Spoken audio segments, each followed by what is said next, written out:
son los tiempos de cosechar. Como se anunció, hoy vamos a hablar acerca del libro de Efesios.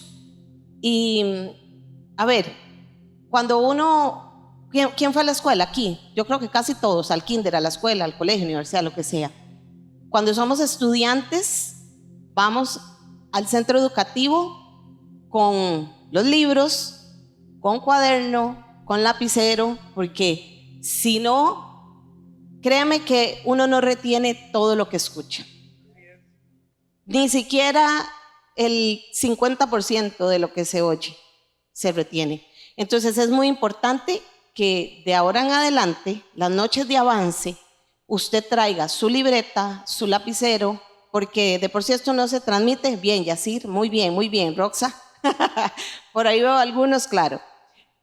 Estas noches de avance son noches de estudio bíblico, que es muy diferente a las enseñanzas que el pastor nos da o que a veces algunos de los predicadores hemos traído en algún momento a la iglesia. Un estudio bíblico es estudio, diga estudio.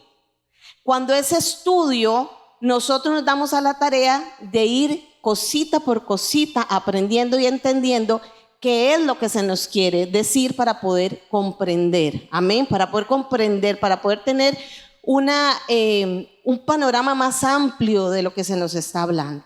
Porque aquí yo sé, no dudo de que la mayoría de la iglesia, o todos, han leído el libro de Efesios, ¿cierto? Claro, es parte de nuestras lecturas. Y tal vez alguien dice, ¿por qué empezaron por el libro de Efesios? Bueno, porque el libro de Efesios es un libro sumamente poderoso, sumamente poderoso. Y aquí en el libro de Efesios nos da una revelación amplia sobre lo que es el cuerpo de Cristo, la iglesia, cómo tiene que vivir la iglesia, sobre la autoridad del creyente. Todo eso lo vamos a ver pues en el tiempo que nos lleve este estudio. Vamos a ver, no vamos a correr, vamos a tomarlo con calma, pero si usted quiere aprender, porque necesitamos aprender. Mire, si a usted le saliera una persona que vive en una falsa doctrina, ¿usted cómo le saca de ahí si usted no tiene conocimiento? ¿Cierto? A veces uno dice, voy a ir a predicar y me sale un agnóstico, o me sale un mormón, o me sale un testigo de Jehová, o me sale... ¿Y cómo usted le puede hablar a esa persona si usted no tiene conocimiento profundo de la palabra? Necesitamos aprender y profundizar. Esto es una iglesia de revelación de la palabra. Este ministerio es un ministerio de revelación.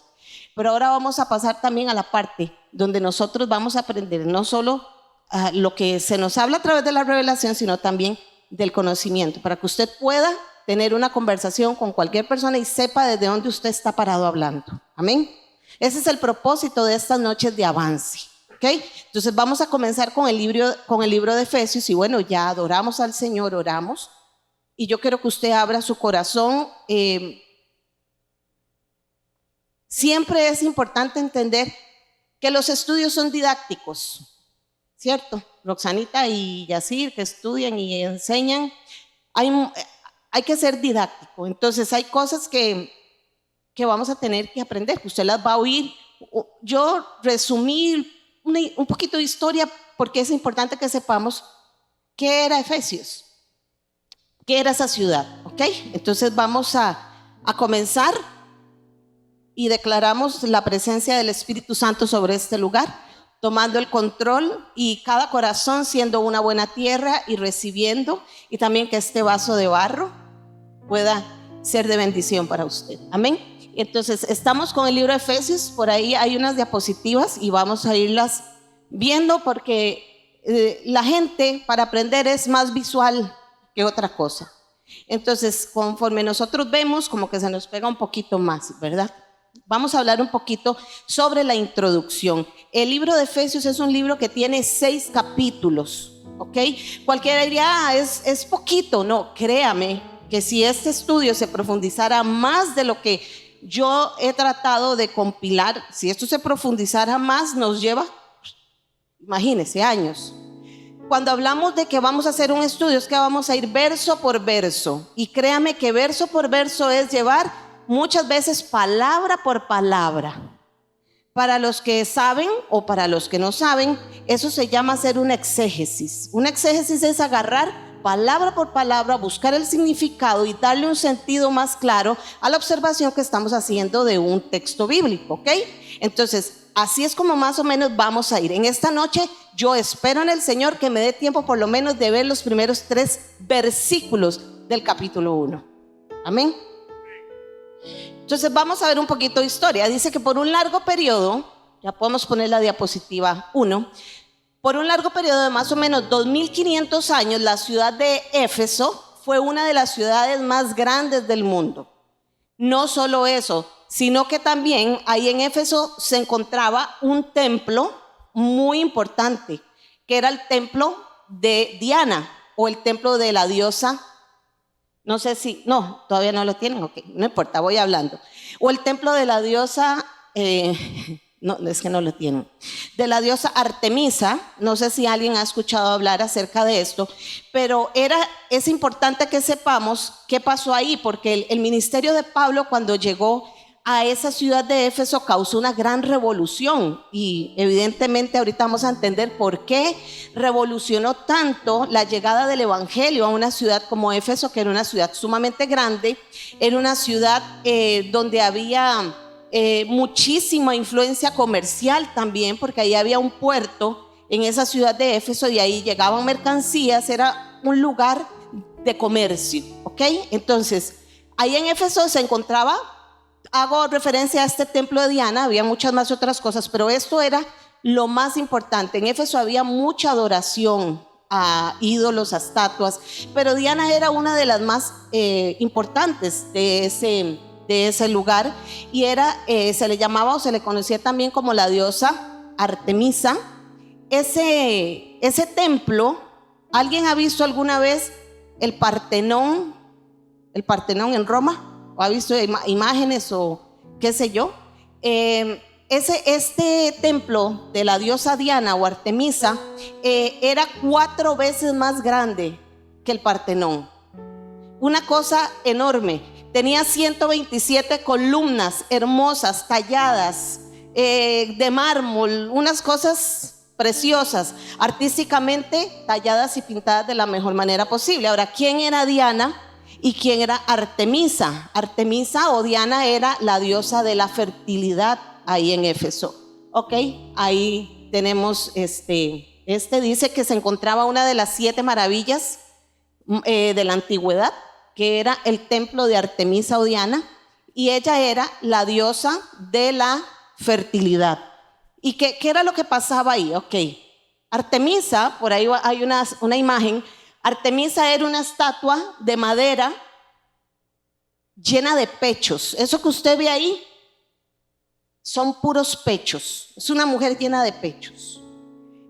Y es muy interesante ver que en las afueras del templo de Artemisa había una cantidad de prácticas sexuales inmorales. Era algo tremendo lo que se movía en ese lugar. Pero también los comerciantes se valían de todo esto.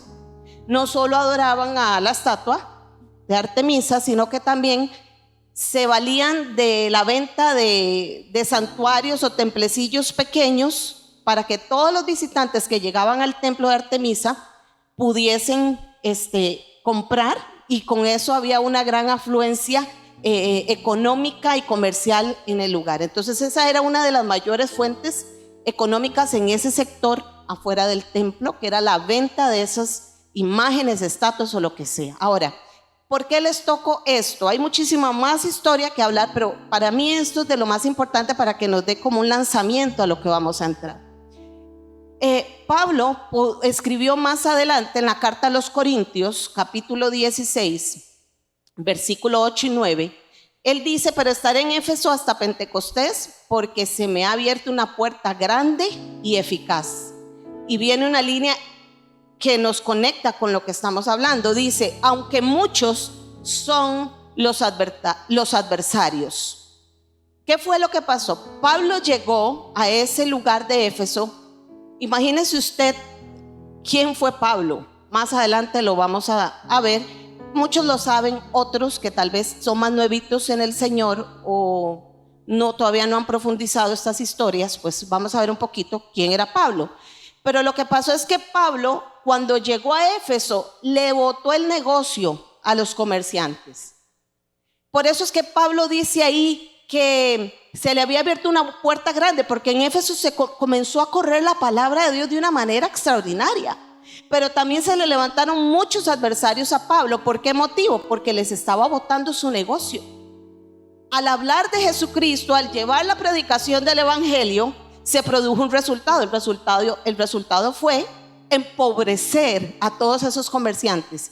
Porque cuando Cristo llega a la vida de una persona, todas estas cosas salen. Amén. Entonces, al comenzar a salir esto en este pueblo de Éfeso, se le levantó el diablo, los adversarios, y le comenzó una persecución contra Pablo en ese lugar. Dice Hechos 19, 23 al 41, que Dios le protegió de forma sobrenatural y le animó a seguir adelante en la predicación del evangelio. Pablo, si usted lee la carta a Éfeso, usted se dará cuenta que Pablo amó profundamente la iglesia de Éfeso. La amó profundamente. Y la última reunión que él tuvo con los líderes espirituales de la iglesia de Éfeso lo encontramos en Hechos 20, del 17 al 38. Y ahí vemos un cuadro muy tierno de Pablo cuando se está despidiendo de la iglesia de Éfeso y le dice: posiblemente no volverán a ver mi rostro más. Y la iglesia se entristeció, lloró con Pablo, etcétera. Algunos ya hemos leído un poco sobre esto. Entonces, pasa que Pablo se le levantan los adversarios y cae preso. La persecución fue muy grande, cae preso en Roma. Y ahí comienza Pablo a escribir 4 de las cartas más poderosas, porque toda la Biblia es poderosa, pero 4 de las cartas más sublimes y poderosas que hay en la Biblia: Romanos, Corintios, Gálatas y Efesios. Romanos, Corintios, Gálatas y Efesios. Estas cartas poderosas las escribió el apóstol Pablo. Y aprendamos algo: 4 hombres salieron de la ciudad de Roma, salieron de ahí de Éfeso después de estar con Pablo, donde Pablo escribió cartas. Eso fue más o menos en el año 62 después de Cristo. Dice que estos hombres iban camino hacia la provincia de Asia, que estaba localizada en lo que hoy en día es Turquía, ¿ok? Asia Menor, eso es hoy en día Turquía. Ahí fue donde Pablo desarrolló toda esta historia. Estos hombres se llevaron 4 escritos paulinos, 4 escritos. Cada uno de estos hombres llevó una carta y la llevó al lugar donde ellos iban dirigidos. Creo que por acá lo tenemos, ¿sí? ¿Ok? Dice que estos hombres, mientras Pablo esperaba a la resolución del César, en ese tiempo, el César era el emperador romano en la época, se llamaba Nerón, y mientras él esperaba el resultado de Nerón, él comenzó a escribir a las iglesias que había levantado en sus viajes misioneros, y de ahí salieron estas 4 cartas. Dice que Epafrodito se llevó la carta que iba dirigida a Filipos. Esa es la epístola a los filipenses, amén. Eso lo vemos en Filipenses 4:18. Número 2, Tíquico. No sé si alguien se acuerda de Tíquico, pero Tíquico iba para Éfeso y él fue el que llevó la carta a los efesios. Epafras era de Colosas y llevaba la carta a los colosenses. Ahí vemos las citas bíblicas, si alguien lo quiere revisar en casa después. Y número 4, llevó la carta de Onésimo, llevó la carta que iba para Colosas, y es la carta a Filemón. Es una carta pequeñita, si alguien la ha leído algún día, muy interesante, porque este hombre era un esclavo y aún así se desarrolla una historia preciosa, y bueno, usted lo puede leer en su casa. Pero seguimos. Estas epístolas presentan un cuadro compuesto. Todas estas 4 epístolas, que son las cartas del preso Pablo, estas epístolas presentan un cuadro compuesto de Jesucristo, la vida cristiana y la relación y funcionamiento de todas ellas. Por eso es que es tan importante estas cartas paulinas, porque ahí nos da el extracto de lo que es la iglesia, cómo funciona la iglesia, por qué la iglesia, el porqué de la iglesia de Cristo. Todo está compilado en estas cartas. Pero entonces estas facetas diferentes nos presentan la vida cristiana en un nivel bastante alto. Amén. ¿Estamos bien? Estoy corriendo con la historia, pero vamos bien. En la epístola de los Efesios, la carta que vamos a estudiar a partir de hoy en los avances, se nos presenta la iglesia como un cuerpo. Amén. El cuerpo de Cristo, usted y yo no lo podemos ver, pero es la iglesia invisible, el cuerpo invisible de Cristo es la iglesia. Amén. Y eso somos usted y yo. Dígale al que tiene al lado, usted y yo somos la iglesia. Sí, porque sabe que a veces los cristianos utilizamos mal el término. ¿Para dónde vas? Para la iglesia. En realidad vamos para el templo. Amén. En realidad vamos para el local donde vamos a adorar a Dios, porque la iglesia somos nosotros. En el Antiguo Testamento la iglesia era un local, era un edificio, pero cuando viene Cristo cambia eso. ¿Ustedes se acuerdan cuando se encuentra con la mujer samaritana en el pozo y le dice: ay mujer, la hora viene y la hora es cuando no adorarán ni aquí ni allá? ¿Por qué? Porque usted y yo somos la iglesia. Cada uno de nosotros somos un templo, una parte del cuerpo que estamos para adorar a Dios, para darle continuidad a la obra de Cristo. Saber usted y yo qué parte del cuerpo somos, no lo sabemos, pero somos parte del cuerpo de Cristo. Por eso es que no existe tal cosa de cristianos que se quedan en la casa y no son parte de ninguna iglesia o de ninguna parte del cuerpo. Amén. Eso no existe, pero eso sería otra enseñanza.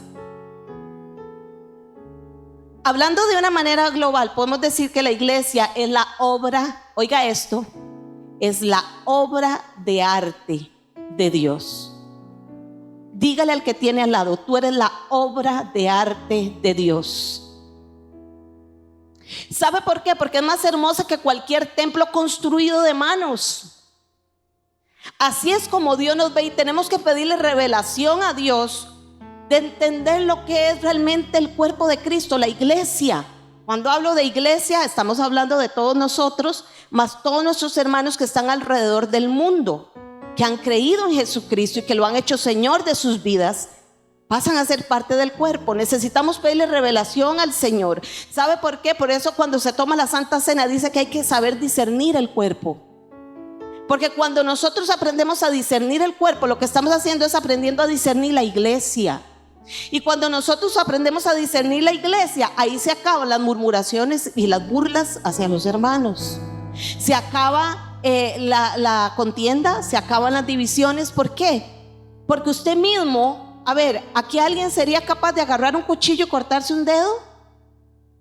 Nadie lo haría, porque es tu cuerpo, te duele. Pues si tuviésemos esa revelación profunda de que el cuerpo de Cristo es lo mismo, es lo mismo. Cada vez que nosotros tocamos un hermano, hablamos mal del hermano, murmuramos, nos burlamos, decimos, nos dividimos, nos peleamos, ¿sabe qué estamos haciendo? Tomando un cuchillo e hiriendo el mismo cuerpo. Amén. Entonces es la obra más hermosa, es la obra de arte de Dios. Este edificio espiritual está construido, mire qué lindo. Creo que estamos antes, Crista, ahí. Este edificio espiritual, mire, puse esos 3 puntos porque son sumamente importantes. Este edificio es espiritual, ya hablamos de eso. Es usted y soy yo, somos la iglesia, somos el cuerpo. Es netamente espiritual. Número 2, está construido por piedras vivas. Mire qué poderoso. Cada uno de nosotros es una piedra viva en el cuerpo de Cristo. O sea, una piedra puesta a la par de otra piedra, puesta a la par de otra piedra, puesta a la par de otra piedra, formamos un cuerpo. Estamos construyendo el cuerpo. Y número 3, es habitado por el Espíritu Santo de Dios. Mire qué poderoso. Es un cuerpo constituido por piedras vivas, habitado por el Espíritu Santo. Bueno, es poderoso. Yo le pido al Espíritu Santo que usted escuche esto con revelación, que no lo tome livianamente como, sí, eso yo ya lo sé. No lo sabemos. Porque si se supiese y se tuviese la revelación, repito, no tendríamos problemas en discernir el cuerpo. Amén. El cuerpo de Cristo en este mundo está para vivir y caminar como Cristo caminaría. Jesús se fue de esta tierra, amén, se sentó a la diestra del Padre, nos dejó al Espíritu Santo, pero también dejó un cuerpo aquí en la tierra. Por eso es que la gran comisión dice que vayamos y hagamos discípulos, y dice: mayores cosas harán ustedes. En sí, Cristo está aquí en la tierra representado a través de cada uno de nosotros. La unidad de cada uno de nosotros compone un cuerpo que es el que camina y es el que demuestra que Cristo está vivo aquí en la tierra. Amén. Eso somos nosotros. También dejó ese cuerpo ¿para qué? Para luchar contra las artimañas del diablo. Amén. ¿Y sabe qué va a hacer este cuerpo? Hoy en día es la novia, pero un día dice la palabra que va a ser la esposa. Usted y yo un día vamos a ser la esposa de Cristo. Cuando llegue el momento, esta novia se va a desposar con un hermoso novio llamado Jesucristo, que dice se fue al cielo a hacernos morada a ti y a mí, a hacernos un lugar. Y Él está esperando allá. Dice, habrán unas bodas maravillosas, las bodas del Cordero, y ahí seremos desposados como un cuerpo. Por eso es que hoy escuchaba y aprendí algo que ya se sabe, pero la iglesia no es solamente un corporativo, es un individuo. Cada uno de ustedes es importante dentro de ese cuerpo. Entonces llegaremos un día a ser la esposa. Hoy somos la novia. ¿Qué hace una novia con un novio?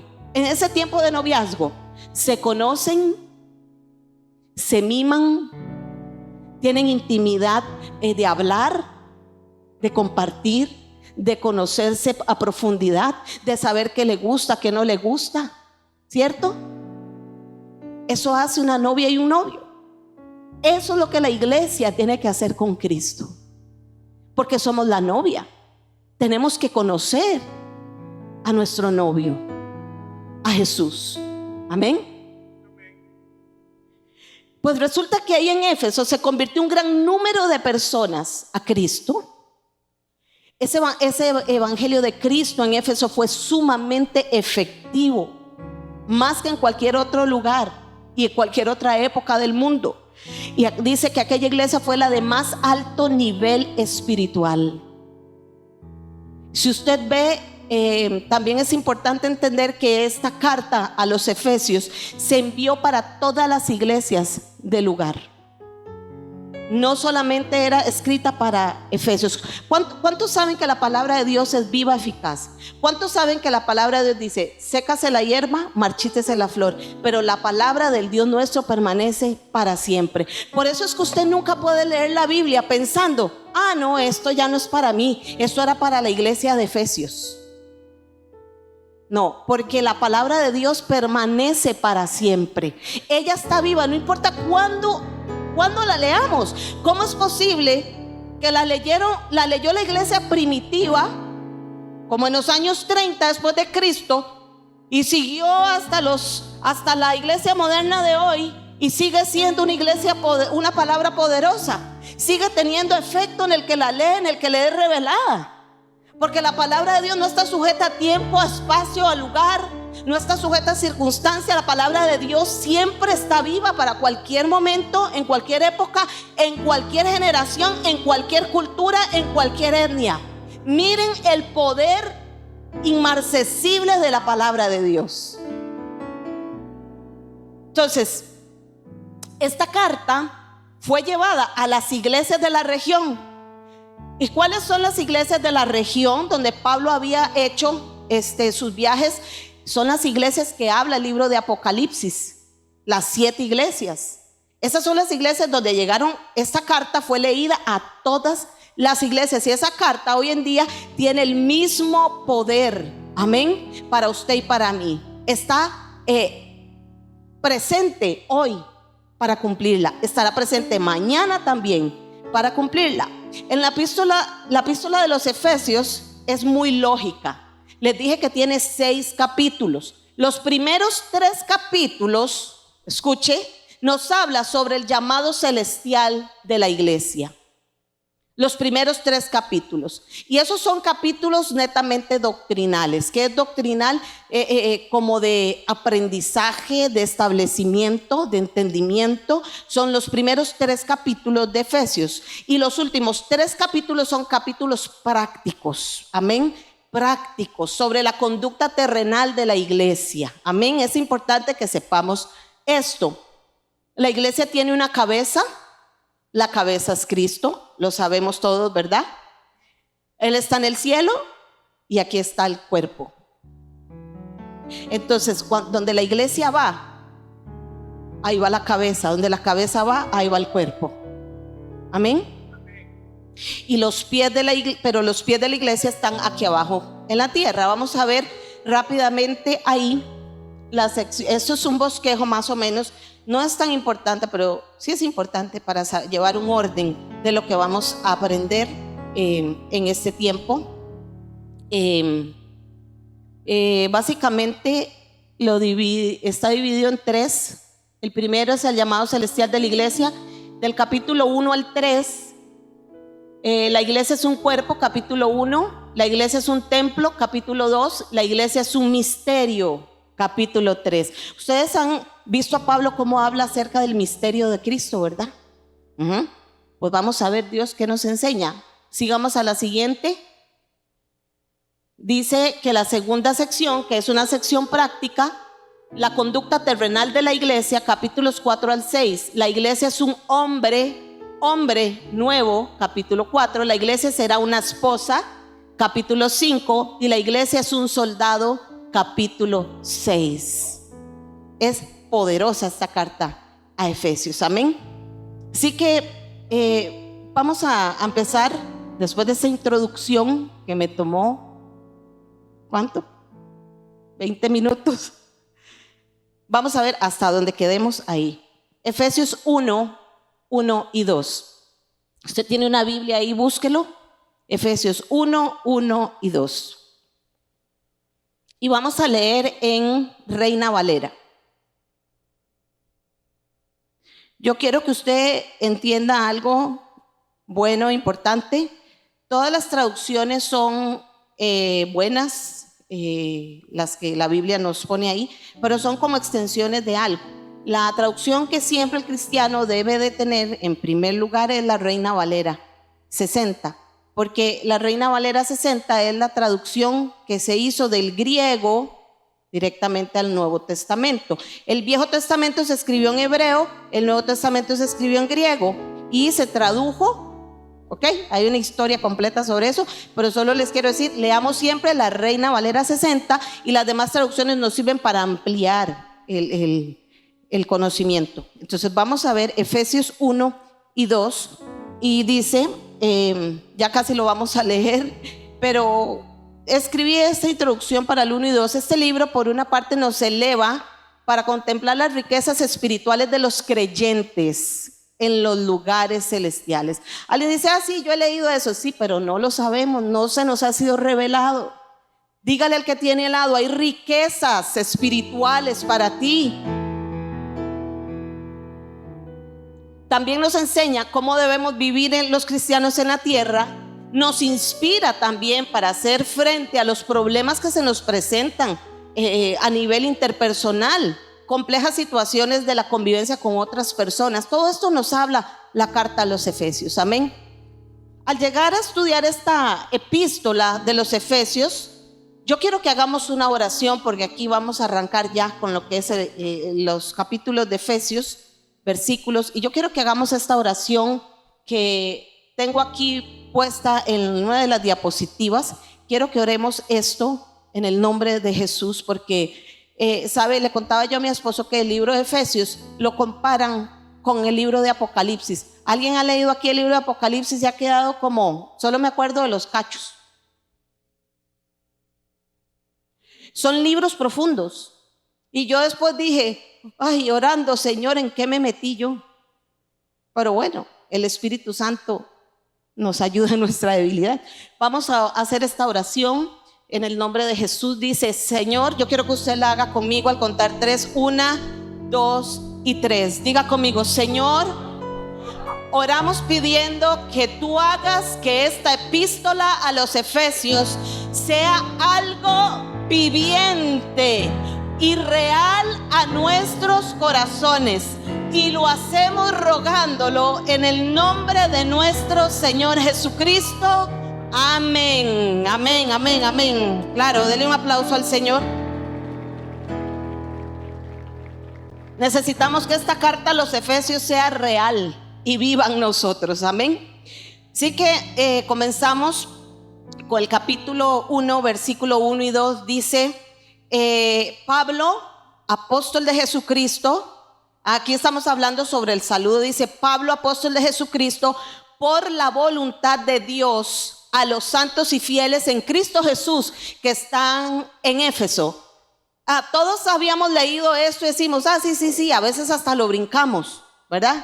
Es como cuando leemos la construcción del templo, del tabernáculo, por ahí del libro de Éxodo. Y Dios mío, a veces uno dice, no, me brinco todo esto porque esos son materiales. Y saber que en todo eso hay una revelación profunda. Entonces, en este saludo podría haber pasado lo mismo. No, Pablo está saludando. Es lo mismo que él hacía con todas las iglesias. Pero hay asuntos importantes. Pablo, apóstol de Jesucristo.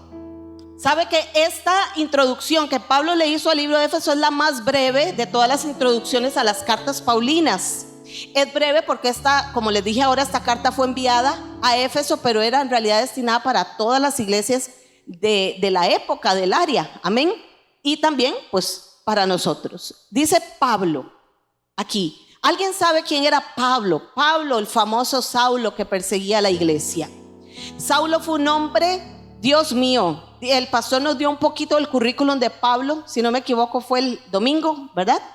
Que habló acerca de cómo él a los pies de Gamaliel aprendió, Gamaliel un sacerdote de la época, fariseo de fariseos. Pablo cuando habla de él decía, si yo, fariseos, criado, enseñado a los pies de Gamaliel, o sea, era un hombre sumamente rico en enseñanza del Antiguo Testamento.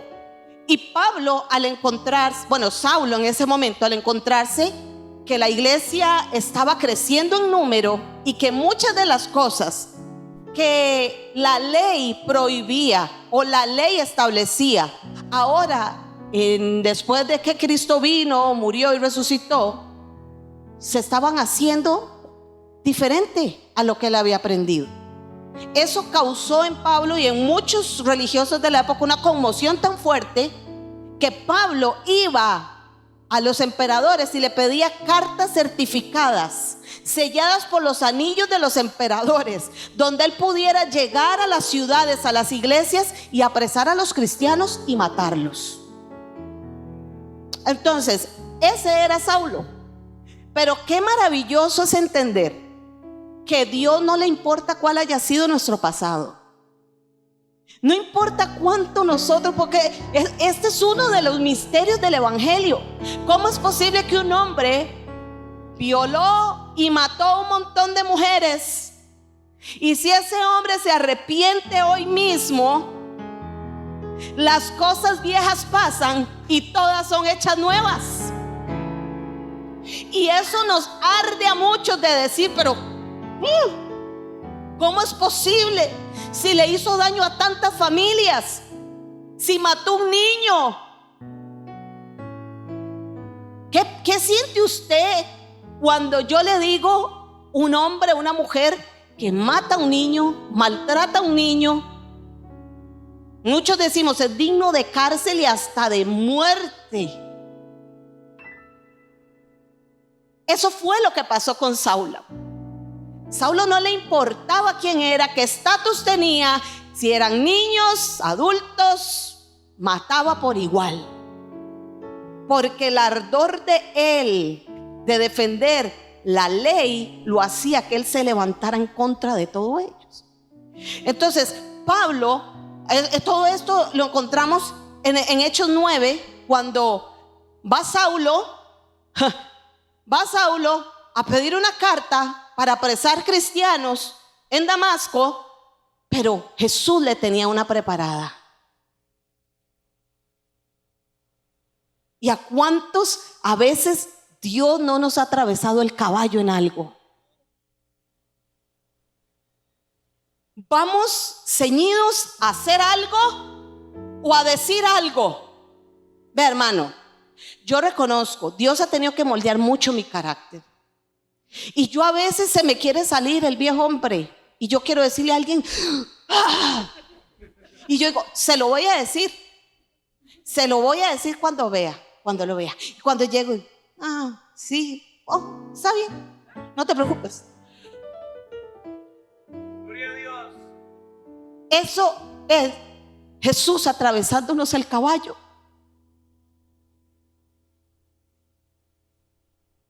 ¿Cuántas veces vamos ceñidos a hacer algo, a tomar una decisión importante en la vida? Tal vez tomaste la decisión de estar con una persona y en el camino Jesús te atraviesa el caballo, porque Él tiene planes contigo. Y eso le pasó a Saulo. Camino a Damasco, Jesús lo bota del caballo, queda ciego, y ahí comienza el ministerio de Pablo. Poderosísimo. Si usted puede, lea la historia de Saulo convertido a Pablo y usted verá la gracia de Dios. Por eso es que Pablo era un predicador, era un expositor impresionante de la gracia de Dios, porque él se encontró con la gracia. Jesús es la gracia. Se encontró con la gracia, le perdonó todos los asesinatos que había cometido, le perdonó la persecución, le perdonó todo. Entonces Pablo se convierte en un gran expositor de la gracia de Dios, y Pablo es el autor de este libro de Efesios. Ahí está un poquito el currículum de Pablo, de historia. Y Pablo dice aquí Pablo, apóstol de Jesucristo, por la voluntad ¿de quién? De Dios. La palabra apóstol en griego es apóstolo, y eso, como decir, esa es la raíz de la palabra apóstol, apóstolo, y significa delegado, mensajero, enviado con un mensaje, representante y con una comisión y una autoridad de actuar en nombre de aquel que lo llamó y lo envió a llevar un mensaje. Miren lo poderoso. Nosotros pertenecemos a un ministerio apostólico. En cierta forma, todos aquí somos ovejas apostólicas. Somos ovejas enviadas a llevar un mensaje, y tenemos la autoridad de alguien llamado Cristo, que nos dice, puedes ir y llevar este mensaje a personas. En sí, eso es apóstol, enviado para llevar un mensaje con autoridad del que le dio el mensaje. Amén. Dice que es representante y es delegado, ¿ok? Entonces, ahí es importante entender también que dice Pablo que el apóstol ¿de quién? De Jesucristo, por la voluntad de Dios. Aquí él aclara, a mí no me llamó ningún hombre, a mí me llamó Dios. Porque cuando Jesús se le revela a Saulo y le dice, ¿qué tienes conmigo? Aquí en Costa Rica diríamos lo enjachó. En la forma pachuca, Jesús enjachó a Pablo. Es un mensaje. Y le dice, ¿qué tienes conmigo? No, edítelo. Y le dice, dura cosa, Saulito, dura cosa te es dar contra el aguijón. O sea, papito, se me calma. Aquí terminó su antigua vida. Entonces le dice, yo fui llamado por voluntad de Dios y no por voluntad de hombres. Ahí está Pablo defendiendo su llamado. Porque Pablo estaba agradecido con el llamado que Dios le había hecho. Pablo presumía de forma humilde su llamado como apóstol. Entonces aquí habla acerca de cómo lo llama Jesucristo y cómo no hay voluntad de hombre, no hay voluntad humana en su llamado. Y dice que él está escribiendo a los santos. Seguimos en la segunda parte del versículo bíblico. Podemos pasar a la siguiente. El 1. La segunda parte del 1. Dice Pablo, apóstol de Jesucristo, por la voluntad de Dios. ¿A quiénes? A los santos. Esa palabra santos, escuchen, el idioma original es agios, la raíz, y quiere decir separados o apartados para un uso único de Dios. Mire, cuando a usted le dicen que la santidad es que usted ande con enagua larga y lengua larga, están muy lejos de la verdadera santidad. Porque la religión siempre te va a llevar a ver la santidad de una forma externa. Ahora, eso no quiere decir que nosotros, porque somos santos o santas las mujeres, entonces vamos a aprender a cómo vestirnos. Pero primero somos santos para aprender a cómo vestirnos. No aprendemos a vestirnos para ser santos. ¿Me entienden? Es muy diferente. Entonces, cuando le está hablando aquí a los santos, dice que es separado. Esto yo lo santifico para mi uso, para hablar por teléfono. Dios dice, yo lo santifico y lo separo de un montón. Emanuel decía el domingo en la administración, me parece. Usted me dice, ¿quién fue el que ministró el domingo? Emma, usted decía entre muchos. Tú estás aquí, Dios te escogió a ti. Y eso es una realidad. Dios te santificó. ¿Alguien cree que ser santo es andar con una aureola arriba de la cabeza y no matar ni una mosca? Tenemos muy tergiversado el concepto de ser santificado. Santificado es apartado, santo es apartado, ¿ok? Es decir, aquello que le pertenece a Dios. Dígale al que tiene al lado, tú le perteneces a Dios. Y voy a terminar este punto aquí del capítulo 1. Y solo nos dio tiempo de ver la introducción y el versículo 1. Yo pensé que íbamos a llegar hasta el 3, pero vamos a terminar esta parte del llamado a los santos y fieles. Voy a tratar de leer para que nos dé tiempo. Es decir, aquello que le pertenece a Dios. Por ejemplo, los utensilios que estaban en el tabernáculo eran santos, estaban santificados, o sea, estaban apartados para algo, para el servicio de Dios. Amén. Un santo es aquel que ha confiado en Cristo y ha sido separado para el uso exclusivo de Dios. Por eso no todo el que está sentado en una iglesia es santo. Porque no todo el que está sentado en una iglesia ha entendido que ha sido apartado para el servicio de Dios. ¿Vamos bien? ¿Me van entendiendo? Somos instrumentos para Dios. Eso es ser santo. Entender que somos instrumentos separados para Dios. Lamentablemente hay algunos santos que no están siendo utilizados por Dios. Ok, pero eso no es culpa de Dios, es culpa de ese utensilio. Yo quiero que usted entienda algo, iglesia. Todos los creyentes son instrumentos de Dios. Todos son utensilios de Dios. Ahora, ¿quién determina el uso de ese utensilio? No es Dios.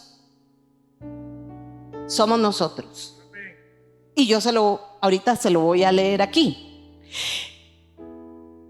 Y vamos a ir a 2 Timoteo 20:20 y ya vamos a entender el por qué. Dice, pero en una casa grande, en una iglesia, 2:20, en una iglesia, en una casa grande, ahí está, no solamente hay utensilios de oro y plata. ¿Sabe cuáles son los utensilios de oro y plata? Los utensilios que han sido procesados, los utensilios que han pasado por el trapiche, los utensilios que se han dejado formar, que cuando viene el martillo a caerles encima no salen corriendo, dejan que Dios les dé para hacer de ellos una pieza útil. Dice que es utensilio de oro y plata, sino también de madera y barro. ¿Sabe qué nos está diciendo aquí en la segunda carta a Timoteo? Que en una casa, en una iglesia, encontramos gente que está apartada para hacer un utensilio de oro y plata, otros que son para hacer de madera o barro. ¿Sabe qué significa eso? Que el oro y plata, les dije, ha sido procesado, y los de madera y barro son, dice el verso ahí, unos son para usos honrosos y otros para usos viles. Los usos honrosos son usos nobles, son usos buenos, son usos dignos, pero los usos viles son indignos, deshonrosos, malos. Mire qué tremendo. Y nos dice que en una iglesia, o más bien, vamos a sacar el concepto iglesia, ¿ve cómo lo tenemos metido? En un lugar, en un templo, pueden haber sentados utensilios de oro y plata o también utensilios de madera y barro. Unos son para usos honrosos y otros para usos deshonrosos. ¿Quién define el uso de tu vida? Eres tú mismo. Eres tú mismo. Dice, así que si alguno se limpia de estas cosas, será instrumento para honra. ¿Se da cuenta cómo somos nosotros los que decidimos? Si usted y yo decidimos limpiarnos de todas estas cosas, mañas, actitudes, formas, sí, se requiere un tiempo. A muchos nos va a tomar años, y todavía seguimos en el proceso. Pero nosotros somos los que definimos. Dice, será instrumento para honra, santificado, útil. ¿A quién? Útil al Señor. Estamos en el versículo 21. Útil al Señor y dispuesto para toda buena obra. Póngame la diapositiva que sigue, que es el proceso del oro de principio a fin.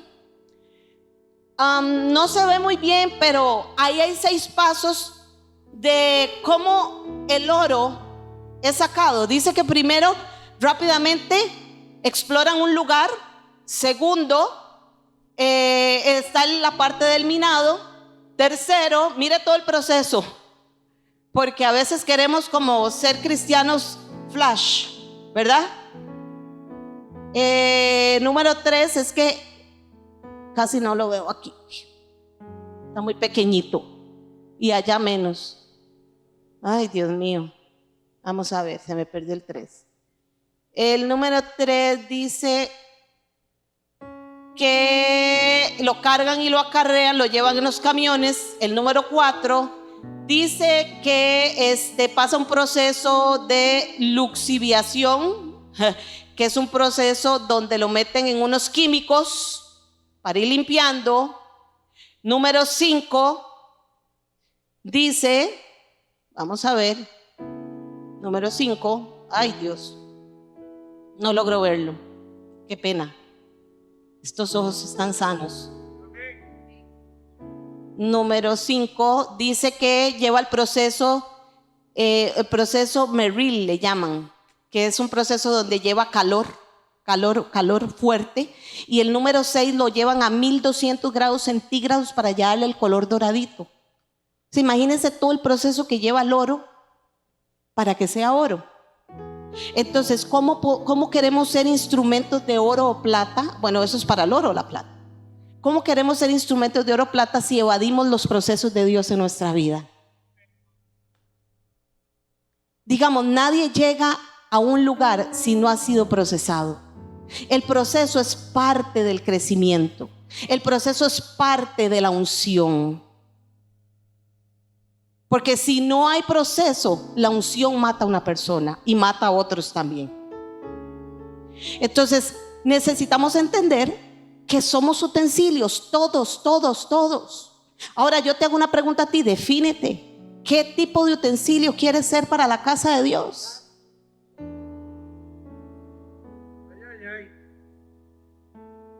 Amén. Vean solo en un versículo todo lo que Pablo quiere dar a entender con estas palabras. Y dice, santos y fieles. ¿Quiénes son los fieles? Los fieles son los creyentes. Los fieles y los santos son los creyentes. Somos usted y yo, amén. Un creyente debe ser fiel. Diga, yo tengo que ser fiel. ¿Sabe qué es ser fiel? Una persona digna de confianza, una persona fidedigna, una persona confiable, una persona verdadera, de una sola pieza. Amén.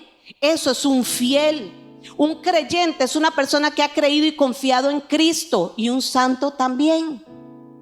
El término santo, oiga, el término santo es el aspecto en relación con Dios, pero el término creyente es el aspecto de relación con las personas. Si usted llega y se presenta donde alguien y le dice, usted, por lo general dicen religión, nosotros no seguimos ninguna religión, pero dicen, ¿usted qué religión es? Usted no dice, yo soy santo, porque ese aspecto de santidad es para con Dios. Pero nosotros decimos, soy creyente. Las personas entienden eso. Amén. Pero entonces, ¿qué nos dice Pablo? Que esta carta fue dirigida a santos y fieles, no a cualquiera. A santos y fieles, gente confiable, gente que estaba apartada para Dios. Amén. Y dijo Pablo, en Cristo Jesús. Aquí terminamos la primera parte del verso, Efesios 1:1. Tengo la de proyección corriendo, yendo para allá, yendo para acá. Pablo, apóstol de Jesucristo, por la voluntad de Dios, a los santos y fieles en Jesús, en Cristo Jesús, que están en Éfeso. Y sabe que eso posiblemente es lo más maravilloso de este versículo, cuando dice en. Usted sabe que no es lo mismo decir los que están con Cristo a decir los que están en Cristo. Porque ¿qué significa realmente ser salvo? Ser salvo no es estar con Cristo. Porque yo puedo estar con una persona, ir con esa persona y no me convierta en esa persona. Él es él y yo soy yo. Pero si alguien está en mí y yo en él, somos uno. Amén.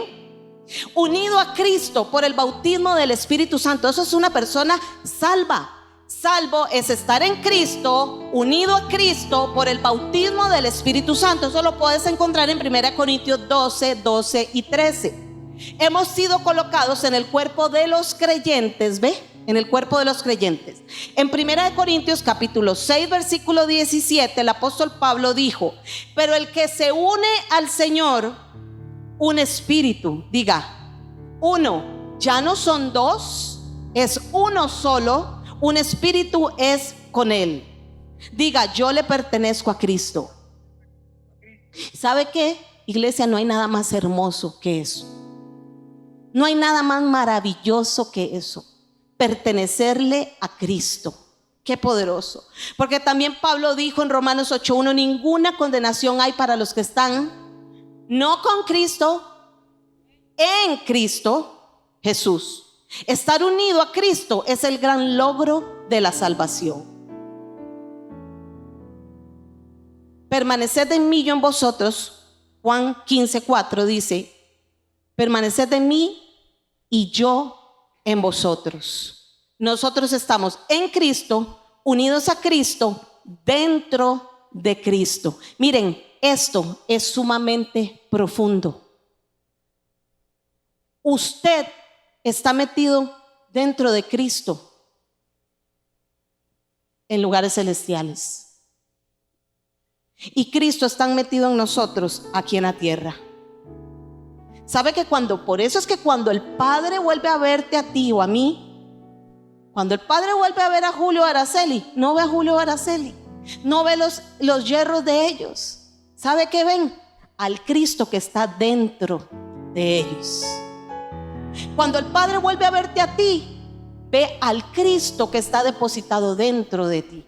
Eso es Cristo en nosotros. Y nosotros en Cristo estamos juntamente con Él en lugares celestiales. Son los tiempos de cosechar.